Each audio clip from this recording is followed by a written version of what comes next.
ನಮಸ್ಕಾರ. ವಶಿಷ್ಠ ಉದಂತ ಸುದ್ದಿವಾಹಿನಿಗೆ ಸ್ವಾಗತ.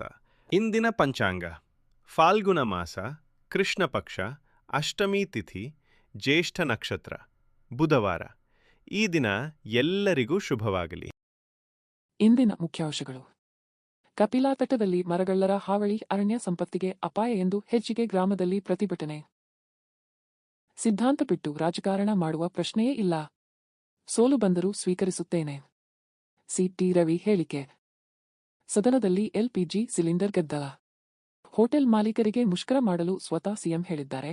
ಆರ್. ಅಶೋಕ್ ಆರೋಪಕ್ಕೆ ಸಿಎಂ ಗರಂ. ಈಗ ಮೈಸೂರಿನ ಪ್ರಮುಖ ಸುದ್ದಿಗಳು. ಯಳಂದೂರು ತಾಲೂಕಿನ ಸರ್ಕಾರಿ ಆಸ್ಪತ್ರೆಯಲ್ಲಿ ಶುದ್ಧ ಕುಡಿಯುವ ನೀರಿನ ಸಮಸ್ಯೆ ತೀವ್ರಗೊಂಡಿದೆ. ಆಸ್ಪತ್ರೆ ಆವರಣದಲ್ಲಿ ನಿರ್ಮಿಸಿರುವ ಆರ್ಒ ಶುದ್ಧ ನೀರಿನ ಘಟಕ ಕಳೆದ 6 ತಿಂಗಳಿಂದ ಕೆಟ್ಟು ನಿಂತಿದ್ದು, ರೋಗಿಗಳು ಹಾಗೂ ಅವರ ಸಂಬಂಧಿಕರು ಕುಡಿಯುವ ನೀರಿಗಾಗಿ ಪರದಾಡುವ ಪರಿಸ್ಥಿತಿ ನಿರ್ಮಾಣವಾಗಿದೆ.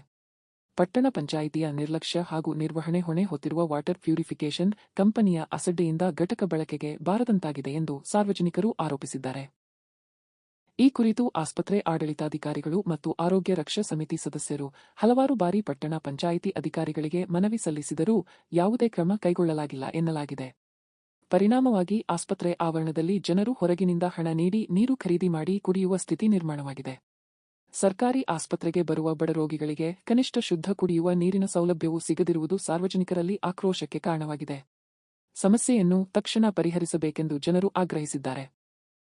ಅಲ್ಲ ಸರ್, ಇದು 1 ರೂಪಾಯಿನ ಕಾಯಿನ ಅನ್ಕೊಂಡು ಬಡತನ ಜನವೆಲ್ಲ ಹಾಸ್ಪಿಟಲ್ ಬತ್ತಾದ. ಕುಡಿಯೋ ನೀರೇ ಇಲ್ವಲ್ಲ ಸರ್. ಪಟ್ಟಣ ಪಂಚಾಯತಿ ಅಂತಾರೆ, ಅಂತಾರೆ 5 ರೂಪಾಯಿ ಚೀಟಿ ತಗೊಳಕಿಲ್ಲಿ ಅವಸ್ಥೆ ಇಲ್ಲ ನಮ್ಮ ಹತ್ರ ದುಡ್ಡು. 1 ರೂಪಾಯಿನ ಕಾಯಿಲೆ ನೀರು ಕುಡಿಬೇಕು ಅಂತ ಬಂದಿರ್ತೀವಿ. ಈಗ ನೀರು ಎಲ್ಲಿ ಕುಡಿಯೋ ಕೆರೆವು ಇಲ್ಲ ಪಕ್ಕದಲ್ಲಿ ಕುಡಿಯೋಣ ಅಂದ್ರೆ ಈಗಾದ್ರೆ ಹೇಗೆ ಸೈ ತಾಲೂಕ್ಲಿ. ಅಲ್ಲ, ಇದು ಪಟ್ಟಣ ಪಂಚಾಯತಿ ಸಂಬಂಧಪಟ್ಟಂತದ್ದು. ನಮಗ ಪಟ್ಟಣ ಪಂಚಾಯತಿ ಯಾವ್ದೋ ಕುಡಿಯೋ ನೀರ್ ಬೇಕು. ಈಗ ಬಡ ರೈತರಿಗೆ ಪೇಷಂಟ್ಗಳು 106 ಜನ ಬರ್ತಾರ, ಒಯ್ತಾರ. ಕುಡಿಯಕ್ ನೀರಿಲ್ಲ, 10 ರೂಪಾಯಿ ಕೊಟ್ಟು ಬಾಟಲ್ ತಗೊಳಕ ಅರ್ಧ ಬಾಟ್ಲ 5 ರೂಪಾಯಿ ಚೀಟಿಗೆ ಗತಿ ಇರಲ್ಲ. ಹಳ್ಳಿ ಅಡ್ಡದಿಲ್ಲದೆ ಇದ್ರಲ್ಲಿ ಬರ್ತಾವ್ರ. ಸುಮಾರು 6 ತಿಂಗಳಿಂದ ಕೆಟ್ಟಾಗಿದೆ, ನಿರ್ವಹಣೆ ಮಾಡ್ತಾ ಇಲ್ಲ ಯಾರುವೆ. ಯಾರು ವಾರಿಸ್ತಾರ ಈಗ ಪತ್ತೆ ಮಾಡಿ ಸರ್. ಪಟ್ಟಣ ಪಂಚಾಯತ್ ಇಲ್ಲ ಯಾರಿಗೆ ಸಂಬಂಧಪಟ್ಟದ ಇದು. ಈ ನೀರ್ನೀಗ ನಾಳೆಯಿಂದ ಬರ್ಬೇಕು. ಈಗ ಮಧ್ಯ ಆ ರೀತಿ ಯಾರೋ ಕಾಂಟ್ರಾಕ್ಟ್ ಬೇಸಿಕ್ಕಿಂದ ತಗೊಂಡಿದಾರಂತ. ಕಾಂಟ್ರಾಕ್ಟ್ ನವರು ಬಂದು ಕೂಡ ಅವ್ರು ಏನು ಎತ್ತ ಅಂತ ಹೇಳ್ತಾ ಇಲ್ಲ. ಹಲವಾರು ಜನ ಬಡವ್ರ ಮಕ್ಳು ಬಡವರು ಇರ್ತಾರೆ ಇಲ್ಲಿ. ಅಷ್ಟು ಜನಗಳು ಕೂಡ ಚೀಟಿ ತಗೊಳಕ್ಕೆ ಗತಿ ಇಲ್ಲದವರು 1 ರೂಪಾಯಿ ಹಾಕ್ಬಿಟ್ಟು ಕೈಯನ್ನು ತಗೊಂಡು ಏನೋ ಅವ್ರ ಜೀವನ ನಡೆಸ್ಕೊತಾ ಇದ್ರು. ಇವ್ರು 10 ರೂಪಾಯಿಗೆ ಬಾಟಿ ತಗೊಂಡ್ ನೀರು ಕುಡಿಬೇಕಾದ್ರೆ ಏನು ಎಲ್ಲಿಗೆ ಹೋಗ್ತಾರೆ ರೋಗಿಗಳು? ಏನಕ್ಕೆ ಸರ್ಕಾರಿ ಹಾಸ್ಪಿಟ್ಲ್, ಸರ್ಕಾರಿ ಇದು ವಸತಿಗಳನ್ನ ಈ ತರ ಎಲ್ಲ ಹೇಳ್ತಾರಲ್ಲ, ಅದನ್ನ ಯಾವ ತರ ಅವರು ಮಾಡ್ಕೋಬೇಕು, ಉಪಯೋಗ ಮಾಡ್ಕೋಬೇಕು ಹೇಳಿ.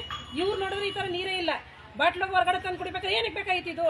ಅವ್ರನ್ನಾರು ಕರೆಸಿ ದಯವಿಟ್ಟು ಎಲ್ರಿಗೂ ಉಪಯೋಗ ಆಗೋ ತರ, ಕಾಲ ಬೇಸಿಗೆ ಕಾಲ ಎಲ್ರಿಗೂ ಉಪಯೋಗ ತಕ್ಕ ಮಾಡಿ ಇದನ್ನ ರೆಡಿ ಮಾಡಿಸ್ಕೊಡಿ ಅಂತ ಹೇಳಿ. ತುಂಬಾ ಜನ ಬಾಣಂತಿಯರು ಪಾಪ ಹೆಂಗರು ಮಕ್ಕಳ ಬರ್ತಾರೆ. ಮಕ್ಕಳಲ್ಲಿ ಎಲ್ರಿಗೂ ನೀರು ಪಾಪ ಹೊರಗಡೆ 10 ರೂಪಾಯಿ ಕೊಡ್ತಾಗ ಕುಡಿತೀರಾ ನೀರಾ? 20 ರೂಪಾಯಿ 10 ರೂಪಾಯಿ ಬಾಟ್ಲು ಇರಲಿಲ್ಲ, 20 ರೂಪಾಯಿ ಬಾಟ್ಲು ತಗೊಳ್ಬೇಕು ಅಂತ ಎಲ್ಲಿಂದ ತಗೊಳ್ಳೋದು?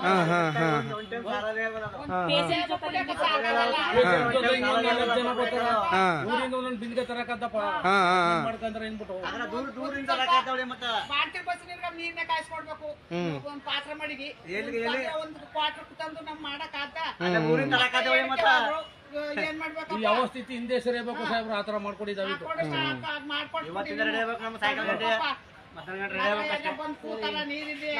ಊಟ ಕೊಡಿಸಿ ಅಂತ ಕೇಳ್ತಾ ಇಲ್ಲ, ದಾಹ ತೀರ್ಸಿ ನೀರು ಕೊಡಿಸಿ ಅಂತ.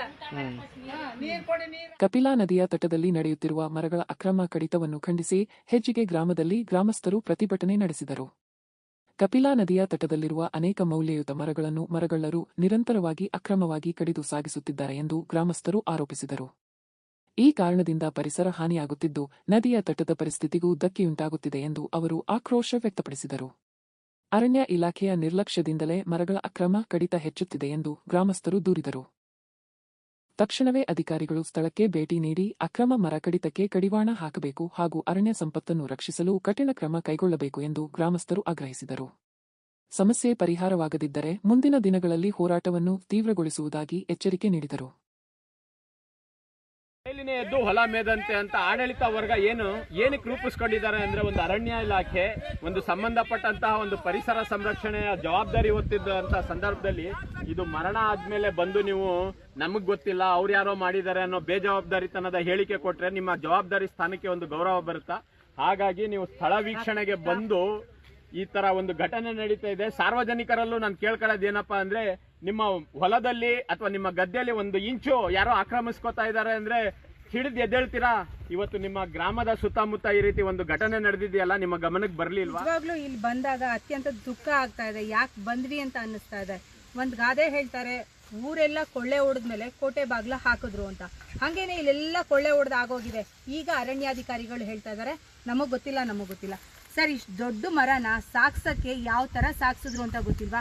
ಸಾಕ್ಸುವಾಗ ಯಾರೋ ಅವ್ರಿಗೆ ಫೋನ್ ಮಾಡಿಲ್ವಾ? ಅವ್ರಿಗೆ ವಿಷಯ ಗೊತ್ತಾಗಿಲ್ವಾ? ಗೊತ್ತಿದ್ರು ಯಾಕೆ ಮೂಕ ಪ್ರೇಕ್ಷಕನಂತ ಇದ್ದೀರಾ ನೀವು? ನಿಮ್ಗೆ ಇದೆಲ್ಲ ಗೊತ್ತಿದೆ ತಾನೇ ಮಾಡ್ತಾ ಇರೋದು ನೀವು. ಒಂದು ಮರ ಅಲ್ಲ, 44ರಿಂದ 45 ಮರನ ಕಡ್ದಿದ್ದಾರೆ. ಅದು ಚಿಕ್ಕ ಪುಟ್ಟ ಮರಗಳಲ್ಲ, ತುಂಬಾ ಬೃಹದಾಕಾರದ ಮರಗಳನ್ನ ಕಡ್ದಿದ್ದಾರೆ.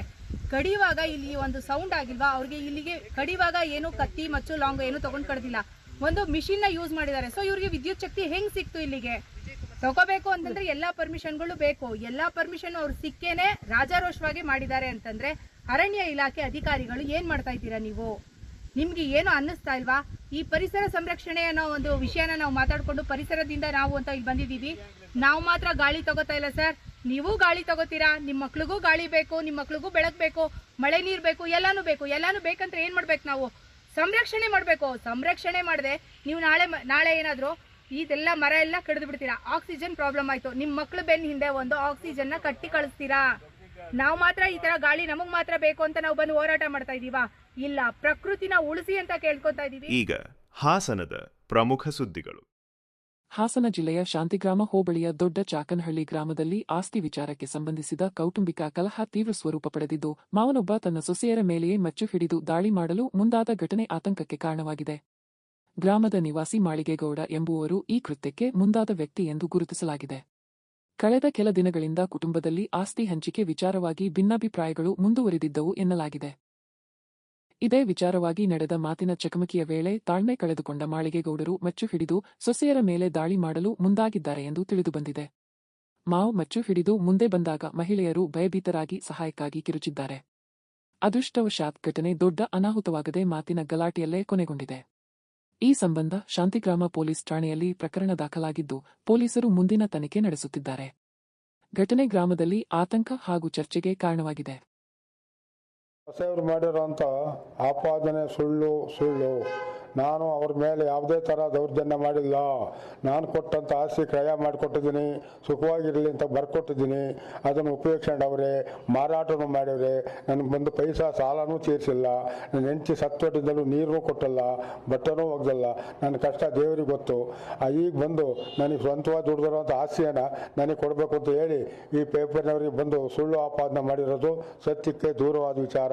ಅವರು ಕೂಡ ನನ್ನನ್ನು ಕೆಟ್ಟವನು ಅಂತ ಹೇಳಿಲ್ಲ. ಇವರು ಹೊಟ್ಟವರಿನ 30 ವರ್ಷ ಹಾಸನದಲ್ಲಿ ರಾಗಿ ಹೊತ್ತು ಕಾಯಿ ಹೊತ್ತು ಸಾಕಿದ್ದೆ. 31 ವರ್ಷಕ್ಕೆ ಬಂದು ಈಗ ನನಗೆ ಆಸ್ತಿ ಬೇಕು ಅಂತಾರೆ. ಇಲ್ಲಿನವರೆಗೂ ಆಸ್ತಿನೂ ಮಾರಾಟ ಮಾಡ್ಯಾರೆ. 30 ಲಕ್ಷ ರೂಪಾಯಿ ಆಸ್ತಿ ಮಾರಾಟ ಮಾಡಿ 1 ರೂಪಾಯಿನೂ ಕೊಟ್ಟಲ್ಲ. ನಾನು 2 ಬ್ಯಾಂಕ್ ಸಾಲ ಮಾಡಿದ್ದೀವರ ಮದುವೆಗೆ ಇವ್ರಿಗೋಸ್ಕರ 30 ಲಕ್ಷ ಸಾಲ ಮಾಡಿ ತೀರಿಸಿ ಇನ್ನು 10 ಲಕ್ಷ ರೂಪಾಯಿ ಇದೆ. ಇವರು ಏನೂ ನನಗೆ ಸಹಾಯ ಮಾಡಿಲ್ಲ, ಸುಳ್ಳು ಆಪಾದನೆ ಮಾಡಿದ್ದಾರೆ. ಈ ಆಪಾದನೆಯನ್ನು ದಯವಿಟ್ಟು ಜನಗಳು ನನ್ನನ್ನು ಭಾಳ ಸ್ವೀಕರಿಸಬೇಕಾಗಿತ್ತೆ. ನಾನು ಆಮೇಲೆ ಸಾರ್ವಜನಿಕರು ಯಾರೇ ಕೇಳಿದ್ರು ಕೂಡ ಸಾರ್ವಜನಿಕವಾಗಿ 100 ಕೆಲಸ ಮಾಡಿ 100 ಸೇವೆ ಮಾಡಿದ್ದೀನಿ, 100 ಸೈಟ್ ಕೊಟ್ಟಿದ್ದೀನಿ. ಒಬ್ಬರದಲ್ಲೂ ದುಡ್ಡು ಕಾಸು ಕೇಳಿಲ್ಲ.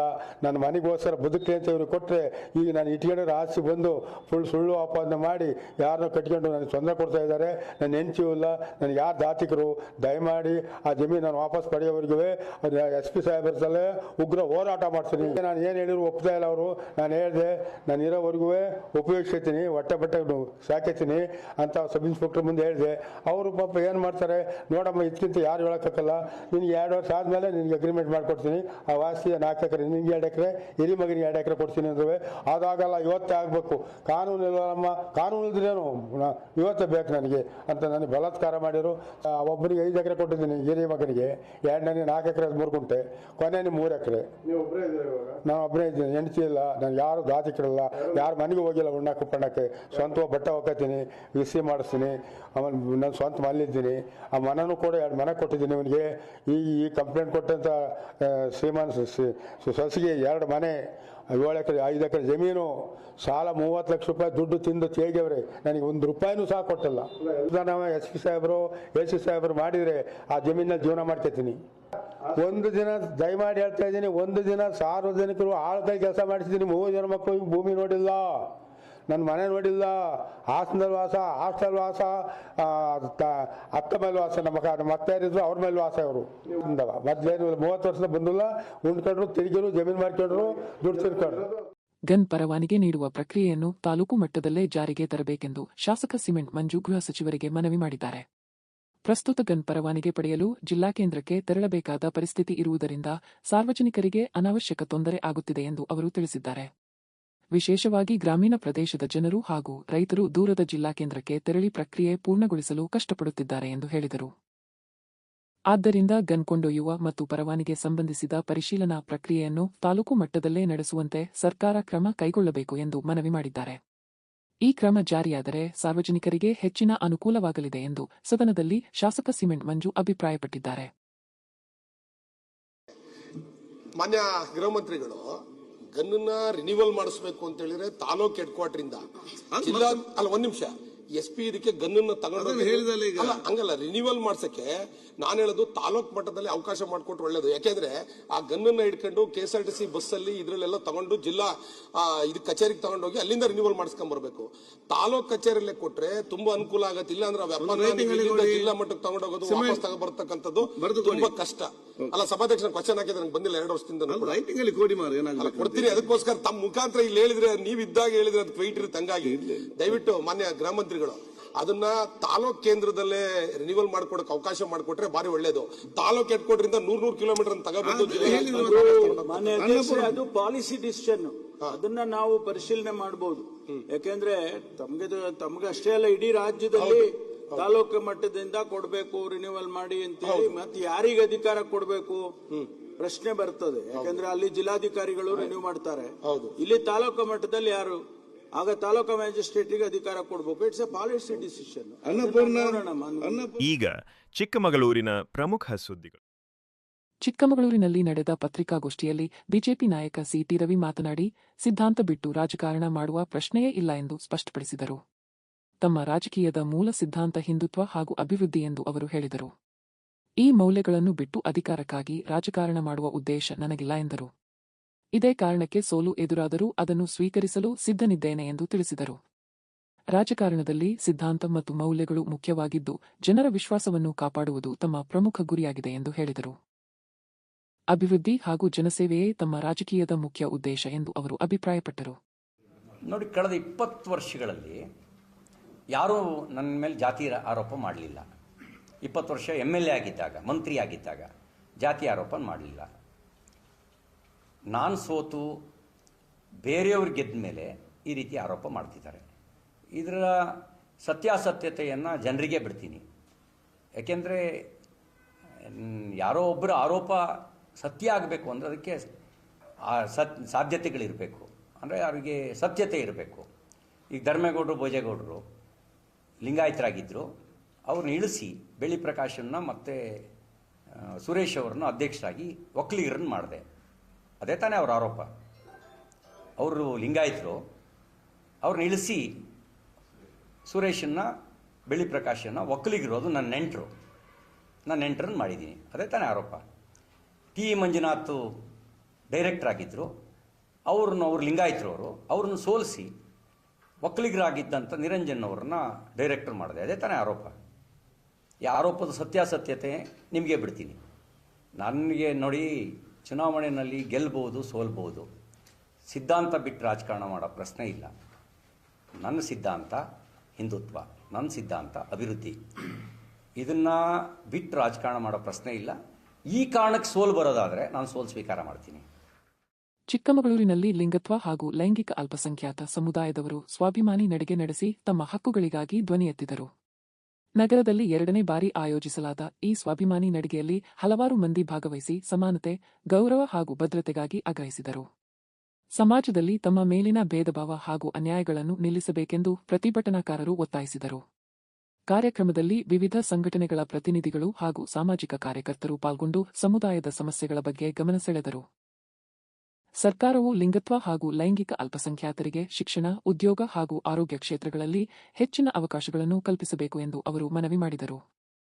ಸ್ವಾಭಿಮಾನಿ ನಡಿಗೆ ನಗರದಲ್ಲಿ ಗಮನ ಸೆಳೆದಿತು.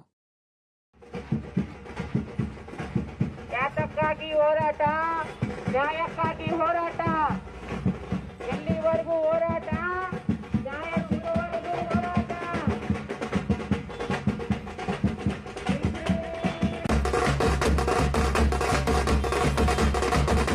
ಈಗ ರಾಜ್ಯ ಮತ್ತು ರಾಷ್ಟ್ರೀಯ ಸುದ್ದಿಗಳು. ವಿಧಾನಸಭೆಯಲ್ಲಿ ಎಲ್ಪಿಜಿ ಗ್ಯಾಸ್ ಸಿಲಿಂಡರ್ ವಿಚಾರವಾಗಿ ಭಾರೀ ಗದ್ದಲ ಉಂಟಾಯಿತು. ಈ ವೇಳೆ ವಿರೋಧ ಪಕ್ಷದ ನಾಯಕ ಆರ್ ಅಶೋಕ್ ಸರ್ಕಾರದ ವಿರುದ್ಧ ವಾಗ್ದಾಳಿ ನಡೆಸಿ ಹೋಟೆಲ್ ಮಾಲೀಕರಿಗೆ ಮುಷ್ಕರ ಮಾಡಲು ಸ್ವತಃ ಮುಖ್ಯಮಂತ್ರಿ ಹೇಳಿದ್ದಾರೆ ಎಂದು ಆರೋಪಿಸಿದರು. ಯುದ್ಧ ನಡೆಯುತ್ತಿರುವ ಸಂದರ್ಭದಲ್ಲಿ ಮುಖ್ಯಮಂತ್ರಿಯೇ ಮುಷ್ಕರಕ್ಕೆ ಪ್ರೋತ್ಸಾಹ ನೀಡುವುದು ಸರಿಯಲ್ಲ ಎಂದು ಅವರು ಟೀಕಿಸಿದರು. ಇದಕ್ಕೆ ತೀವ್ರವಾಗಿ ಪ್ರತಿಕ್ರಿಯಿಸಿದ ಮುಖ್ಯಮಂತ್ರಿ ಸಿದ್ದರಾಮಯ್ಯ ಬಿಜೆಪಿ ಸದಸ್ಯರ ವಿರುದ್ಧ ಆಕ್ರೋಶ ವ್ಯಕ್ತಪಡಿಸಿದರು. ಸರ್ಕಾರಕ್ಕೆ ಯೋಗ್ಯತೆ ಇಲ್ಲ ಎಂದು ಹೇಳಿದ ಬಿಜೆಪಿ ಶಾಸಕ ಸುನೀಲ್ ಕುಮಾರ್ ಅವರ ಹೇಳಿಕೆಗೆ ಸಿಎಂ ಗರಂ ಆಗಿ ತಿರುಗೇಟು ನೀಡಿದರು. ಈ ವಿಚಾರವಾಗಿ ಸದನದಲ್ಲಿ ಕೆಲಕಾಲ ಗದ್ದಲದ ವಾತಾವರಣ ನಿರ್ಮಾಣವಾಯಿತು. ಯಾವ ರಾಜ್ಯದಲ್ಲೂ ಪ್ರಾಬ್ಲಮ್ ಇಲ್ಲ, ಇದೇ ರಾಜ್ಯದಲ್ಲಿ. ಯಾಕಂದ್ರೆ ಸ್ವತಃ ಮುಖ್ಯಮಂತ್ರಿ ಹೇಳಿದ್ದಾರೆ ಸ್ಟ್ರೈಕ್ ಮಾಡಿ ಅಂತ. ಸ್ಟ್ರೈಕ್ ಮಾಡಿ ಅಂತ ಹೇಳ್ತಾ ಇದ್ದಾರೆ ಮುಖ್ಯಮಂತ್ರಿಗಳು. ಎಷ್ಟು ಸರಿ ಇದು? ಸ್ಟ್ರೈಕ್ ಮಾಡು ಅಂತ ಹೇಳಿಲ್ಲ. ಹೇಳಿದೆ ಹೌದು, ನೀವು ಡಿಮ್ಯಾಂಡ್ ಮಾಡ್ತಾ ಇರ್ತಕ್ಕಂಥದ್ದು ಸರಿಯಾಗಿದೆ. ಸರಿ, ಅಲ್ಲಿ ಹೇಳ್ಬೇಕಾಯ್ತು. ಸ್ಟ್ರೈಕ್ ಮಾಡೋದಕ್ಕೆ ಮುಖ್ಯಮಂತ್ರಿಗಳು ಬೆಂಬಲ ಅದೇ ಬಂದಿದ್ದು ನೋಡಿ. ಇಲ್ರಿ 100% ಅಷ್ಟೇ ಬಂದಿರೋದು. 100% ಇನ್ಕರೆಕ್ಟ್. ಹೇಳಿ ಹಂಗಾರೆ, ನಾನು ಹೇಳಿಲ್ಲ ಸ್ಟ್ರೈಕ್ ಮಾಡಕ್ಕೆ ಅಂತ ಹೇಳಿ ಒಪ್ಪನೆ. ಇವಾಗ ಏನಿಲ್ಲ, ನಾನು ಇವತ್ತೇ ಹೇಳ್ತಾ ಇದ್ದೀನಿ, ಅಸೆಂಬ್ಲಿನಲ್ಲಿ ಹೇಳ್ತಾ ಇದ್ದೀನಿ. ಹೇಳಿ, ನಾನು ಹೇಳ್ತಾ ಇದ್ದು ಡಿಮ್ಯಾಂಡ್ ಅವ್ರ ಡಿಮ್ಯಾಂಡ್ ಸರಿಯಾಗಿದೆ ಅಂತ ಈಗಲೂ ಹೇಳ್ತಾ ಇದ್ದೀನಿ, ನಾಳೆನೂ ಹೇಳ್ತೀನಿ, ನಾಳಿದ್ದು ಹೇಳ್ತೀನಿ. ಸ್ಟ್ರೈಕ್ ಮಾಡಕ್ಕೆ ಹೇಳಿರೋದು ಸ್ಟ್ರೈಕ್ ಮಾಡಿ ಅಂತ ಹೇಳಿಲ್ಲ.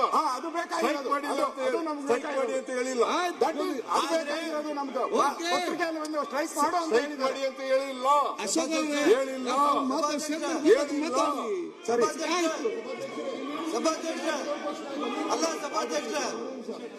ಸ್ವತಃ ಮುಖ್ಯಮಂತ್ರಿಗಳು ನಾನು ನೋಡಿದೆ. ಒಬ್ಬ ರಾಜ್ಯದ ಮುಖ್ಯಮಂತ್ರಿ, ಯಾವ ರಾಜ್ಯದಲ್ಲೂ ಪ್ರಾಬ್ಲಮ್ ಇಲ್ಲ, ಯಾವ ರಾಜ್ಯದಲ್ಲೂ ಪ್ರಾಬ್ಲಮ್ ಇಲ್ಲ, ಇದೇ ರಾಜ್ಯದಲ್ಲಿ. ಯಾಕಂದ್ರೆ ಸ್ವತಃ ಮುಖ್ಯಮಂತ್ರಿ ಹೇಳಿದ್ದಾರೆ ಸ್ಟ್ರೈಕ್ ಮಾಡಿ ಅಂತ. ಸ್ಟ್ರೈಕ್ ಮಾಡಿ ಅಂತ ಹೇಳ್ತಾ ಇದ್ದಾರೆ ಮುಖ್ಯಮಂತ್ರಿಗಳು. ಎಷ್ಟು ಸರಿ ಇದು? ಸ್ಟ್ರೈಕ್ ಮಾಡು ಅಂತ ಹೇಳಿಲ್ಲ. ಹೇಳಿದೆ ಹೌದು, ನೀವು ಡಿಮ್ಯಾಂಡ್ ಮಾಡಿ. ನಿಮ್ಗೆ ಯೋಗ್ಯತೆ ಇಲ್ಲ, ನಿಮ್ಮ ಸರ್ಕಾರಕ್ಕೆ ಯೋಗ್ಯತೆ ಇಲ್ಲ. ಸರ್ಕಾರಿ ನೌಕರರಿಗೆ ಸಂಬಳ ಕೊಡ್ಲಿಕ್ಕೆ ಆಗ್ತಿಲ್ಲ. ನಿಮಗೆ ಗ್ಯಾಸಿನ ಕ್ರೈಸಿಸ್ ನಿರ್ಮಾಣ ಆಗಿದೆ ಅನ್ನೋದನ್ನ ನಾವು ಒಪ್ಪಿಕೊಂಡಿದೀವಿ. ನಮಗೂ ಅದ್ರ ಬಗ್ಗೆ ಆತಂಕ ಇದೆ. ಇದು ಯಾವುದೋ ಒಂದು ಸಮಸ್ಯೆ ಅಲ್ಲ, ಯುದ್ಧದ ಕಾರಣಕ್ಕಾಗಿರುವಂತ ಸಮಸ್ಯೆ. ಇದಕ್ಕೆ ಹಂಗಾಗಿದೆ ಹಿಂಗಾಗಿದೆ ಅಂತ ರಾಜಕಾರಣ ಮಾತಾಡೋದಾದ್ರೆ ನಾನು ಹೇಳ್ಬೇಕಾಗತ್ತೆ, ಏನೋ ಸಮಸ್ಯೆ ಇಲ್ದಲೆ ಈ ಸರ್ಕಾರಕ್ಕೆ ಸರ್ವರ್ ಸಮಸ್ಯೆ ಮಾಡ್ಲಿಕ್ಕೆ ಯೋಗ್ಯತೆ ಇಲ್ಲ. ಯಾವುದ್ರಲ್ಲೂ ಸರ್ವರ್ ಇಲ್ಲ. ನಿಮಗೆ ಯೋಗ್ಯತೆ ಇಲ್ಲ. ಕರಾವಳಿನಲ್ಲಿ ಮರಳು ಸಿಗ್ತಾ ಇಲ್ಲ, ನಿಮಗೆ ಯೋಗ್ಯತೆ ಇದೆಯಾ? ಸರ್ಕಾರಿ ಔಷಧಿ ಇಲ್ಲ. ಸರ್ವರ್ ಸಮಸ್ಯೆ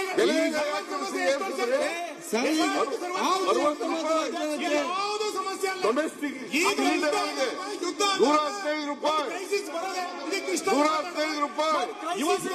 ಕಮರ್ಷಿಯಲ್ ಸಿಲಿಂಡರ್ಗಳಿಗೆ ಗ್ರಾಮ ಪಂಚಾಯತ್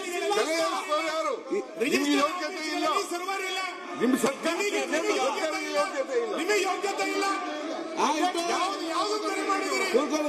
ಸರ್ಕಾರಿ ನೌಕರರಿಗೆ ಸಂಬಳ ಕೊಡ್ಲಿಕ್ಕೆ ಆಗ್ತಿಲ್ಲ. ನಿಮಗೆ ಯಾವುದು ಕ್ರೈಸಿಸ್? ಸರ್ಕಾರಿ ನೌಕರರಿಗೆ ಸಂಬಳ ಕೊಡ್ಲಿಕ್ಕೆ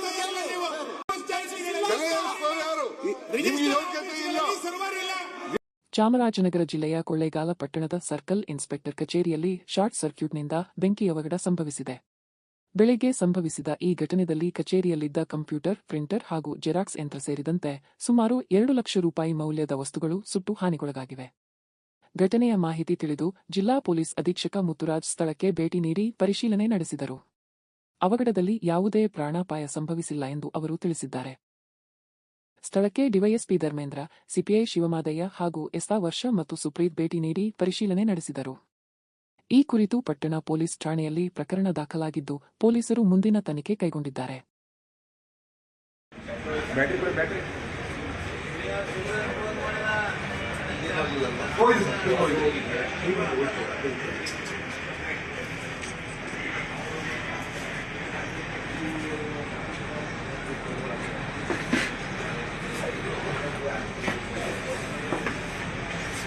ಯಾವುದೋ ಸ್ವಿಚ್ ಇದೆ ಅಲ್ಲಿ ಆಗಿರೋದು ಅವರಿಗೆ ಅಲ್ಲಿ ಸ್ಟಾರ್ಟಿಂಗ್ ಆಗಿರೋದು ಅಲ್ಲೇ ಪಾರ್ಕ್ ಆಗಿರೋದು.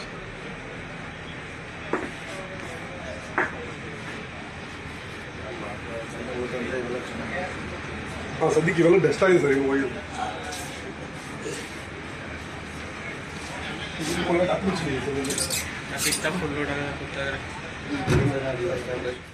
ಮೈಸೂರಿನಲ್ಲಿ ಮಾತನಾಡಿದ ಮಾಜಿ ಸಂಸದ ಪ್ರತಾಪ್ ಸಿಂಹ ಜಗತ್ತಿನಾದ್ಯಂತ ಗ್ಯಾಸ್ ಹಾಗೂ ಪೆಟ್ರೋಲಿಯಂ ಉತ್ಪನ್ನಗಳ ಬೆಲೆ ಏರಿಕೆಯಾಗಿರುವುದಾಗಿ ತಿಳಿಸಿದ್ದಾರೆ. ಅಂತಾರಾಷ್ಟ್ರೀಯ ಮಾರುಕಟ್ಟೆಯಲ್ಲಿ ಕಚ್ಚಾ ತೈಲದ ಬೆಲೆ ಹೆಚ್ಚುತ್ತಿರುವ ಹಿನ್ನೆಲೆಯಲ್ಲಿ ವಿವಿಧ ದೇಶಗಳಲ್ಲಿ ಇಂಧನ ದರ ಏರಿಕೆಯಾಗಿದೆ ಎಂದು ಅವರು ಹೇಳಿದರು. ಭಾರತದಲ್ಲೂ ಇದೇ ಪರಿಣಾಮ ಕಾಣಿಸುತ್ತಿದ್ದು, ಸರ್ಕಾರ ಪರಿಸ್ಥಿತಿಯನ್ನು ಸಮತೋಲನದಲ್ಲಿಟ್ಟುಕೊಳ್ಳಲು ಕ್ರಮ ಕೈಗೊಳ್ಳುತ್ತಿದೆ ಎಂದು ತಿಳಿಸಿದ್ದಾರೆ. ಇಂಧನ ಬೆಲೆ ಏರಿಕೆ ಕೇವಲ ದೇಶೀಯ ಸಮಸ್ಯೆಯಲ್ಲ, ಜಾಗತಿಕ ಕಾರಣಗಳಿಂದ ಉಂಟಾಗುತ್ತಿರುವ ಬೆಳವಣಿಗೆ ಎಂದು ಅವರು ಸ್ಪಷ್ಟಪಡಿಸಿದರು. ಈ ಬಗ್ಗೆ ಜನರು ವಾಸ್ತವವನ್ನು ಅರಿತುಕೊಳ್ಳಬೇಕು ಎಂದು ಪ್ರತಾಪ್ ಸಿಂಹ ಅಭಿಪ್ರಾಯಪಟ್ಟರು. ಇರಾನ್ ಯುದ್ಧ ನಡೀತಾ ಇದೆ. ಇರಾನ್ ಪಕ್ಕದಲ್ಲಿ ಏನು ಹಾರ್ಮುಜ್ ಕೊಲ್ಲಿ ಏನಿದೆ, ಅಲ್ಲಿಯೇ 40% ಆಫ್ ದಿ ಆಯಿಲು ಗ್ಯಾಸು ಅಲ್ಲಿ ಟ್ರಾನ್ಸ್ಪೋರ್ಟೇಷನ್ ಆಗುತ್ತೆ. ಇಂಡಿಯಾದವರಿಗೆ ಎಕ್ಸೆಂಪ್ಟ್ ಮಾಡಿದ್ದಾರೆ, ಇಲ್ಲ ಅಂತಲ್ಲ. ಇಡೀ ಜಗತ್ತಲ್ಲಿ ಎಲ್ಲ ಕಡೆನೂ ಕೂಡ ಪ್ರೈಸ್ ರೈಸ್ ಆಗಿದೆ. ಆದರೆ ನಮ್ಮಲ್ಲಿ ಪೆಟ್ರೋಲ್ ಡೀಸೆಲ್ ಬೆಲೆನೇನು ಜಾಸ್ತಿ ಮಾಡಿಲ್ಲ. ಗ್ಯಾಸನ್ನು ಸ್ವಲ್ಪ ಜಾಸ್ತಿ ಆಗಿದೆ, ಕೊರತೆನೂ ಕೂಡ ಇದೆ. ಯಾಕಂದರೆ ನಮಗೆ ಒಂದು ಸಿಲಿಂಡ್ರು ನಮ್ಮ ಸರ್ಕಾರ, ಮೋದಿ ಸರ್ಕಾರ ಬಂದಾದ ನಂತರ ನೀವು ಬುಕ್ ಮಾಡಿ ಕೆಲವೇ ಗಂಟೆಗಳಲ್ಲಿ ಮನೆಗೆ ಸಿಲಿಂಡರ್ ಬರ್ತಾ ಇತ್ತು. ಈಗ ವಾರ, 10 ದಿನ, 15 ದಿನ, 20 ದಿನ ವೇಟ್ ಮಾಡಬೇಕಾದಂಥ ಸ್ಥಿತಿ ಕಾಣಿಸ್ತಾ ಇದೆ. ಹಾಗಾಗಿ ಹಿತಮಿತವಾಗಿ ಖರ್ಚು ಮಾಡಿ ನೀವು ಅದನ್ನು ಬಳಕೆನೂ ಮಾಡಿ ಅನಿಲವನ್ನ, ಪೆಟ್ರೋಲ್ ಡೀಸೆಲ್ಗೆ ಏನು ಕೊರತೆ ಆಗಲ್ಲ. ಜಗತ್ತನ್ನ ಕಾಡ್ತಾ ಇರುವಂತ ಒಂದು ಸಮಸ್ಯೆ ಆಗಿದೆ. ಇದೇನು ಭಾರತದಲ್ಲಿ ಮಾತ್ರ ಆಗ್ತಾ ಇರೋಂಥದ್ದಲ್ಲ. ನಮ್ಮ ಮೋದಿ ಸರ್ಕಾರದ ಒಂದು ಪ್ರಯತ್ನದ ಫಲವಾಗಿ ಇವತ್ತು ಕೂಡ ಆ ಬೆಲೆಯನ್ನು ಏರಿಕೆ ಆಗದಂಗೆ ತಡೆದಿದ್ದಾರೆ. ಅನಿಲದ ಬೆಲೆ ಸ್ವಲ್ಪ ಜಾಸ್ತಿ ಆಗಿದೆ. ದಯವಿಟ್ಟು ಬಳಕೆಯನ್ನು ಹಿತಮಿತವಾಗಿ ಮಾಡಿ. ಇವತ್ತು ಒಂದು ಸಂದಿಗ್ಧ ಸ್ಥಿತಿಯಲ್ಲಿ ಜನರ ಸಹಕಾರನೂ ಬೇಕಾಗುತ್ತೆ. ನೀವು ಸಹಕಾರವನ್ನು ಕೊಡಿ. ಯಾವತ್ತೂ ಮೋದಿಜಿಯವರು ಈ ದೇಶದ ಸುರಕ್ಷತೆ ವಿಚಾರದಲ್ಲಿ ಯಾವ ರೀತಿ ಗಟ್ಟಿಯಾದಂತ ನಾಯಕತ್ವವನ್ನು ಕೊಟ್ಟಿದ್ದಾರೆ ಅಂತ ನೀವೇ ನೋಡ್ತಾ ಇದ್ದೀರಿ. ಕೊಲ್ಲಿನಲ್ಲಿ ಬಾಂಬ್ ಬಿದ್ದಾದ ಕೂಡಲೇ ಅಯ್ಯೋ ಭಾರತನೇ ಇಂಥ ಸುರಕ್ಷಿತವಾದ ಸ್ಥಳ, ಮೋದಿ ಅವರಿಗೆ ನಮಸ್ಕಾರ ಅಂತ ಹೇಳ್ಬಿಟ್ಟು ಇವಾಗ ಸೋಷಿಯಲ್ ಮೀಡಿಯಾದಲ್ಲಿ ನೋಡ್ತಾ ಇದೀವಿ. 150 ಕೋಟಿ ಜನಸಂಖ್ಯೆಯನ್ನ ಒಬ್ಬ ಮನುಷ್ಯ ಕಾಪಾಡ್ತಿದ್ದಾನೆ. ನಿಮಗೆ ರಕ್ಷಣೆನೂ ಕೊಡ್ತಾ ಇದ್ದಾರೆ. ನಿಮ್ಮ ಜೀವನ ಕಾಪಾಡೋ ಜೊತೆಗೆ ಪ್ರತಿನಿತ್ಯ ಹೊಟ್ಟೆ ಹೊರೆಯೋದಕ್ಕೆ ಬೇಕಾದಂತಹ ಅಗತ್ಯ ವಸ್ತುಗಳನ್ನು ಕೂಡ ಅಬಾಧಿತವಾಗಿ ಕೊಡೋದಕ್ಕೆ ಪ್ರಯತ್ನ ಮಾಡ್ತಿದ್ರೆ ನಿಮ್ಮ ಸಹಕಾರ ಇರಲಿ. ಮತ್ತೊಮ್ಮೆ ಮುಖ್ಯಾಂಶಗಳು. ಕಪಿಲಾ ತಟದಲ್ಲಿ ಮರಗಳ್ಳರ ಹಾವಳಿ, ಅರಣ್ಯ ಸಂಪತ್ತಿಗೆ ಅಪಾಯ ಎಂದು ಹೆಜ್ಜಿಗೆ ಗ್ರಾಮದಲ್ಲಿ ಪ್ರತಿಭಟನೆ. ಸಿದ್ಧಾಂತ ಬಿಟ್ಟು ರಾಜಕಾರಣ ಮಾಡುವ ಪ್ರಶ್ನೆಯೇ ಇಲ್ಲ, ಸೋಲು ಬಂದರೂ ಸ್ವೀಕರಿಸುತ್ತೇನೆ.